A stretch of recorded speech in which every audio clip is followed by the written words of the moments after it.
Hello and welcome to this brief video on the art of uploading videos to YouTube. My name is Jay Dold and I will be your humble host in this activity. We are working in iMovie 11 right now. This is the Louis Pasteur video that you have to work with as well. Just a brief note on iMovie 11, it's awesome. It has all the old things from the old iMovie 6, like the timeline and audio waveforms, and also incorporates a lot of the cool new things about the newer versions of iMovie that people loved, although they hated missing all the old stuff. So if you're working with a Mac and you've got the chance to use iMovie 11, I would check it out. It's a great program.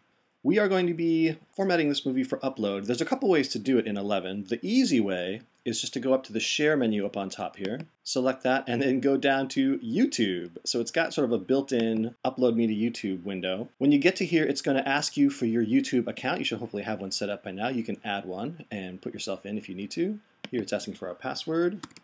It's asking for a category. If you want to give it a category, that's fine. Here we're going to put in a title. Let's fix this. And then if you want to put a brief description in, it also has a space for that. There's also a section down here for tags, which is useful if you want people to be able to access your video as they're searching for topics. So let's put a few in here.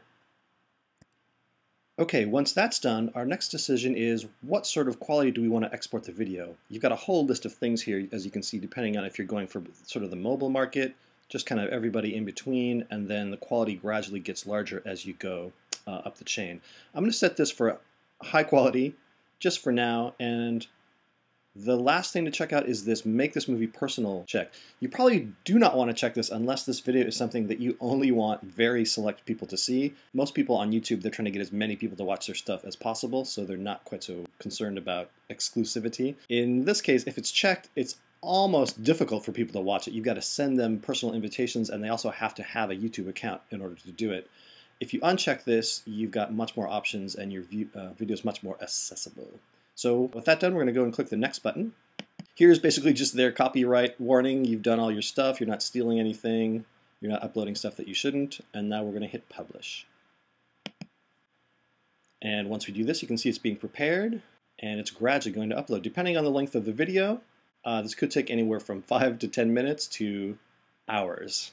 So I'm going to let this grind and we're going to go talk about another way to upload our videos if we're not using iMovie 11.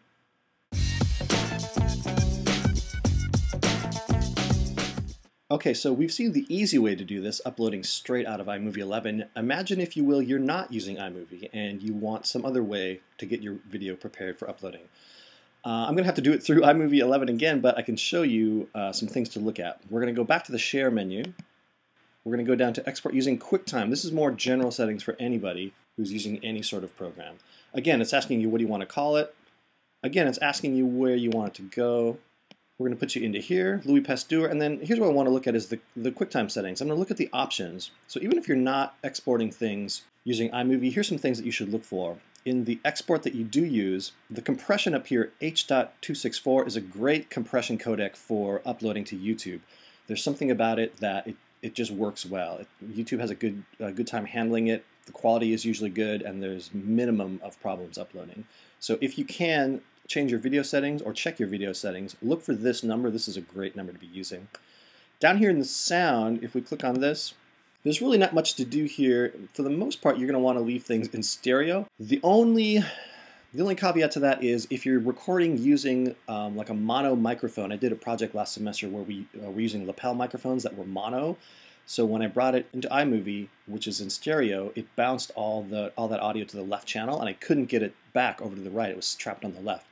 So if you export that as a stereo video, all the audio is on the left, and it sounds kind of funky. So in that case, setting your video to be mono balances everything right to left and makes it a little more clear, although you're losing any kind of stereo effect. So for this video, everything's pretty straight up. I'm going to leave this as stereo. But just remember that mono trick is good if you're stuck with left-hand audio just because of the microphone that you chose.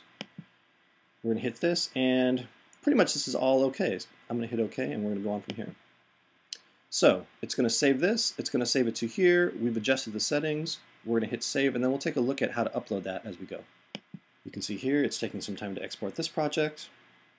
And when this is done, we will go back and talk about uploading to YouTube. I'll see you then.